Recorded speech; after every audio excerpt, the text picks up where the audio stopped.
मौजूदा कौमी असम्बली का आखिरी इजलास दोपहर 2 बजे होगा। 6 नकाती एजेंडा जारी। एजेंडे में किसी किस्म की कोई कानून साजी मौजूद नहीं। पार्लियामेंट का मुश्तरका इजलास आज शाम 5:30 बजे होगा। वज़ीर आज़म शहबाज शरीफ का अलविदाई खिताब मुतवक्को।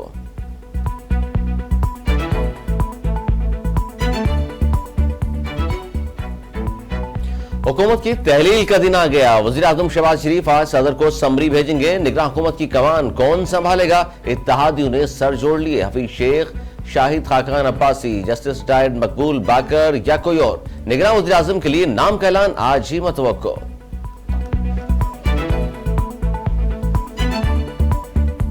वज़ीर आज़म शहबाज शरीफ से अमीर JUIF मौलाना फजल रहमान की मुलाकात। मुल्क की सियासी सूरत हाल पर तबादला ख्याल। निगरान वज़ीर आज़म और निगरान सेटअप से मुतल्लिक अमूर पर भी बातचीत।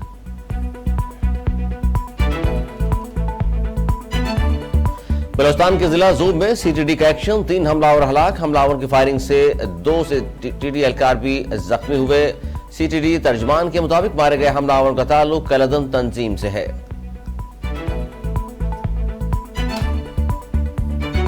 सरबराह अवामी मुस्लिम शेख रशीद का कहना है कि अदलिया को सितंबर में जाने से पहले आइन और कानून के मुताबिक अहम फैसले सुना देने चाहिए। हुकूमत जाते जाते बिजली सार्फिन पर 6 रुपए मजीद बुनियादी यूनिट के इजाफे की सूरत में 721 अरब रुपए का बोझ डाल की जा रही है। ये अवाम में जाने के काबिल नहीं, इसलिए मरदमशुमारी के नाम पर ताखीरी हरबे इस्तेमाल कर रहे हैं।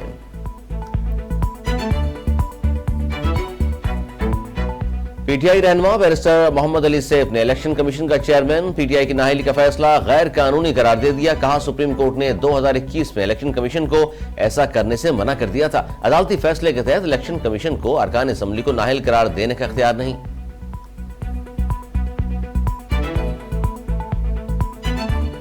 और पाकिस्तानी सियासत का फैसला पाकिस्तानी अवाम को अपने आइन और कानून के मुताबिक करना है। अमेरिका ने पाकिस्तान में असम्बली की तहलील और आइंदा इंतखाबात के हवाले से बयान जारी कर दिया। कहा, दीगर ममालिक की तरह पाकिस्तानी हुक्काम पर जोर देते हैं कि आइन और कानून के मुताबिक अमल करें।